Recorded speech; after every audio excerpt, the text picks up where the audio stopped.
Good evening, everybody. Good evening, good evening. I am so sorry I am late, anybody who's been watching and waiting for me, but I am here, and welcome to all our new members to the to our group.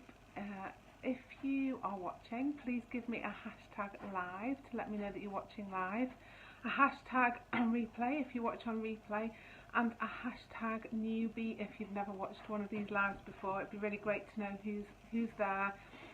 Just a quick word while people are getting logged in. I've heard that a few people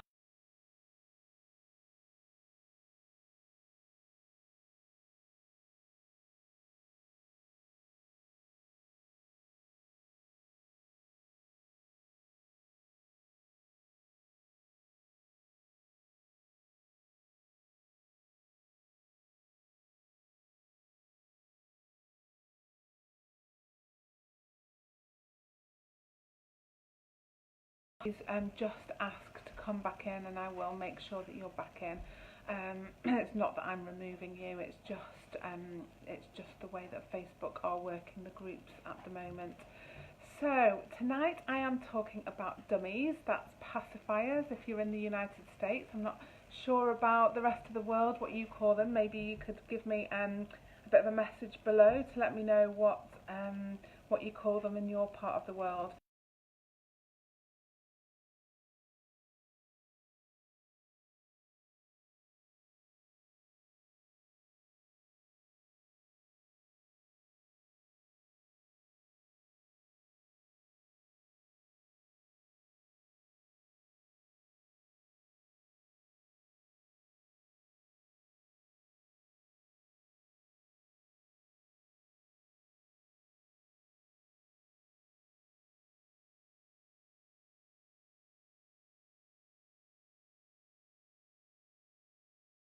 Week and I have been running my powerful parenting program. You might have seen that I am running a pilot, and there's 12 families that are involved in that, and this week and last week and this week I'm doing one-to-one video calls, which I am loving, because what's really great about it is that I get to watch videos of the children in different situations, and then we can watch them together, and so the strategies that I'm suggesting and the things that I'm seeing I can point out within the videos, which is brilliant. It really makes a great way to point things out and give some tips and advice, so that's been fantastic. And just so amazing to be speaking to people in different parts of the world. I just find that fascinating. I've always loved different places and travelling and things, so this is just great to be able to connect. Anyway, back to tonight. I'm not sure whether the connection's now back on. I keep getting a yellow line to say that it isn't, but I want to just crack on and talk to you about dummy use. So dummies or pacifiers. I'm going to call them dummies because that's what comes naturally to me. Now, there are some advantages of dummies, and I'm going to start with those, and then I'm going to talk on as to why they're not great for language development. So the advantages are that in very young babies, so neonates, babies that are within that first month of life, they can be really useful to help the baby to develop skills to regulate themselves. So if a baby is upset, hi Kelly, if a baby is upset, the dummy can be used to help them to organise themselves and not become too distressed, and to become calm and to come back to midline, and so to feed more efficiently. So a dummy really helps for that. I worked for a little while on a special care baby unit, an intensive care unit, and dummies were really helpful for those babies. So they soothed, they helped with organisation, and they also helped with pain relief. So we know that dummies in those early months are really, really useful. But as children develop, they become less helpful, and I'll tell you why. So when you are born, your jaw and your tongue all move together to create suction, and whether that's on a nipple or a teat, the whole jaw and tongue are moving to compress and pull the milk out and create feeding. And as you start to wean, so around the kind of 6-month stage, you start to use your tongue dissociated, and what I mean by that is it begins to move separately from the jaw, so they're no longer stuck together as one unit. They can work separately. And if you think about it, at the age when they start to wean and this disassociation starts to happen, that's when babbling naturally starts. So you get this repetitive sounds and the tongue being able to lift up onto the palate and make these sounds. So it all kind of goes together. As time goes on, children begin to be able to move their tongue laterally, so they can move their tongue from side to side. And that's really important for eating because it means that you can chew on one side, move it over and chew on the other.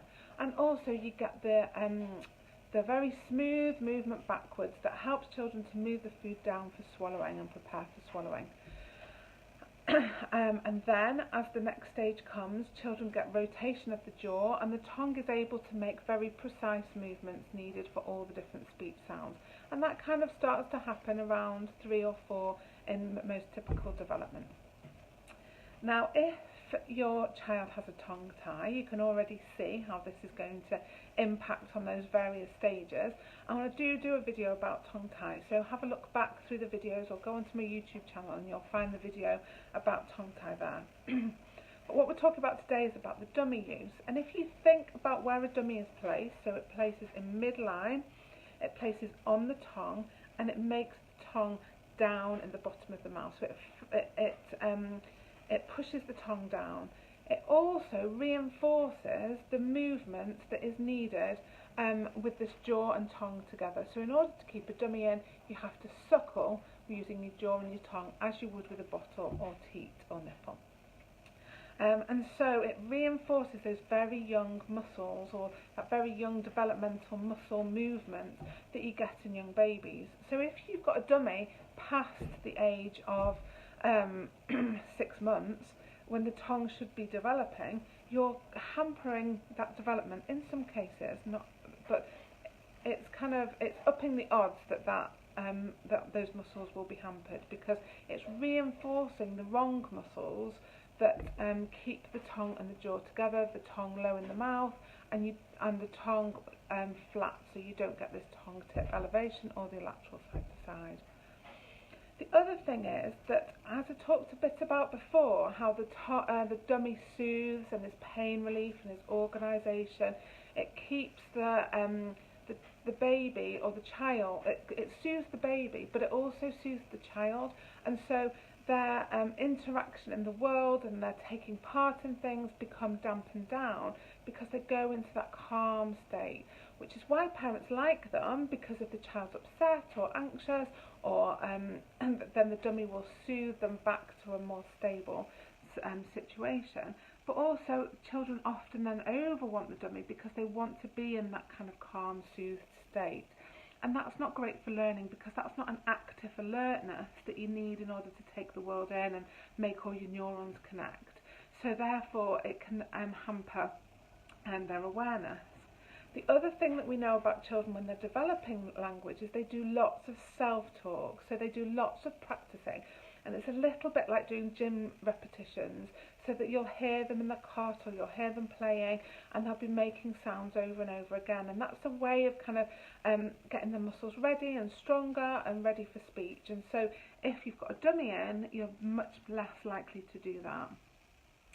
Also what happens is that it stops the eustachian tube clearing as well, and it can hamper saliva, so you get excessive saliva which often comes out forward.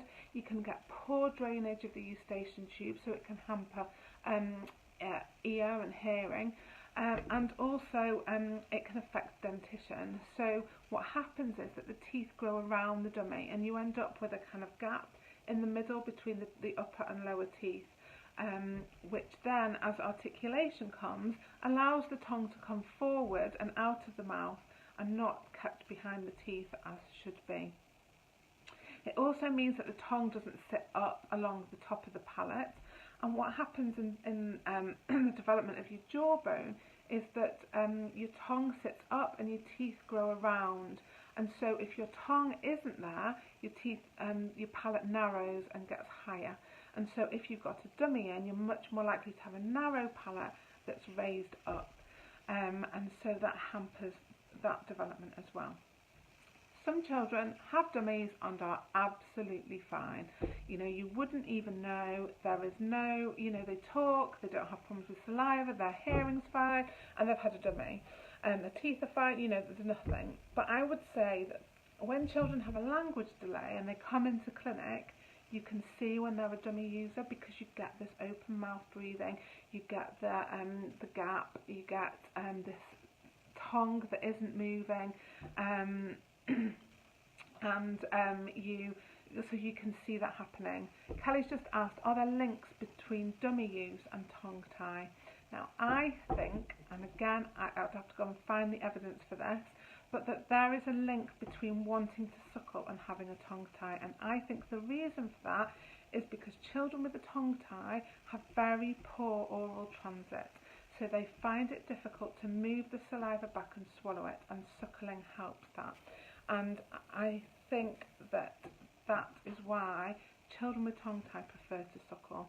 And so if they haven't had a dummy, they are more likely to be thumb suckers and finger suckers. So yes, I do think there's a link, and obviously both of those things are kind of hampering the oral motor skills needed.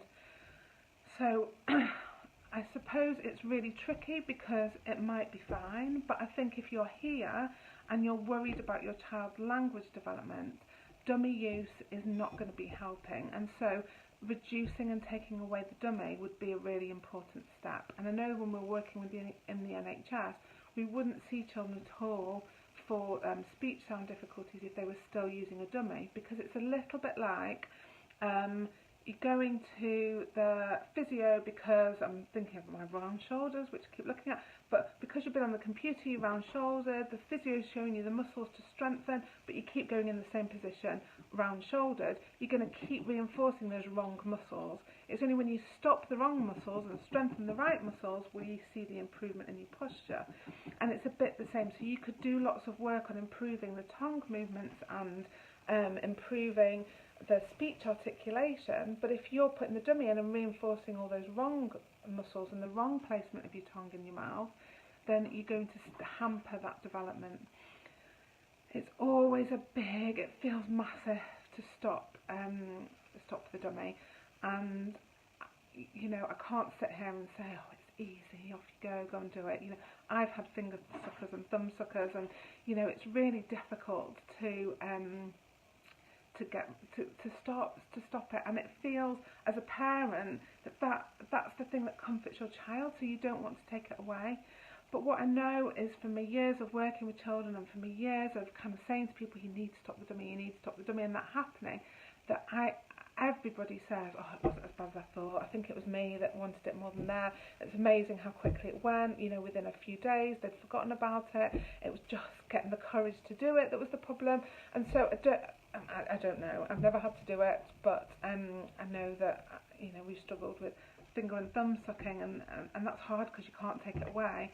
And so I would say that, you know, try your best. So does minimal dummy sucking just at night time to drop the sleep have these effects, or it's lost you because it's a long text and it's on my phone? Let me see if I can. Or are we talking excessive use? So it's a little bit like I was saying, that if you're reinforcing those wrong muscles, Kelly, you're kind of undoing any good work, so the good muscles can't develop. Or they're developing, but they're developing against wrong muscles, whereas actually if you stop the perpetuation, even if it's for a short amount of time, you know, even if I only go on my computer for 20 minutes a day and I'm trying to do the muscles to stop my round shoulders, I'm still going to reinforce that forward movement, and so it's going to hamper my progress. So yeah, it's hard, and I know that with your boys, you know, obviously they've had dummies for a very real reason in the special care baby unit, and so I know that it's a hard thing to kind of change, but I think have it on your radar, have it knowing that it is something that could make a difference, and actually it's not going to be having a positive effect, and if it's not having a positive effect, then really it's something that needs to change, and yeah, just do your best with that, I think. But I think from my point of view, if you know what's happening, then you can make your own decision about that. So, not positive on the dummy front. Oh, the other thing is bottles. So often people will say to me, oh, they don't have a dummy, but they still have a bottle. Or they still have a bottle just for their milk at night. And often, again, that feels like a really important phase and a really important thing. Like your routine at night is that they have a bottle and they have a story and, you know, they're sat on your knee, and it feels like that really established routine that's hard to break. But again, when you're sucking on a bottle, you're sucking using these wrong muscles, and so it's really important to be aware of that. And again, even a short amount of time is reinforcing what are already strong muscles, but in the wrong place. It's a little bit like if you've got really great biceps and they're really well built up, and you're really well built up, you only need to do a few repetitions every day just to keep that tone up. You've not got to kind of work to get them there. They're already there. They're strong and healthy muscles. You just do a few repetitions to keep them in that good state. And that's the same thing with these muscles. You know, you don't need a lot to reinforce them because they've been there since birth. So yeah, bottles are very similar. And I mean, bottles are not great for dentition anyway, you know, for milk cavities, etc.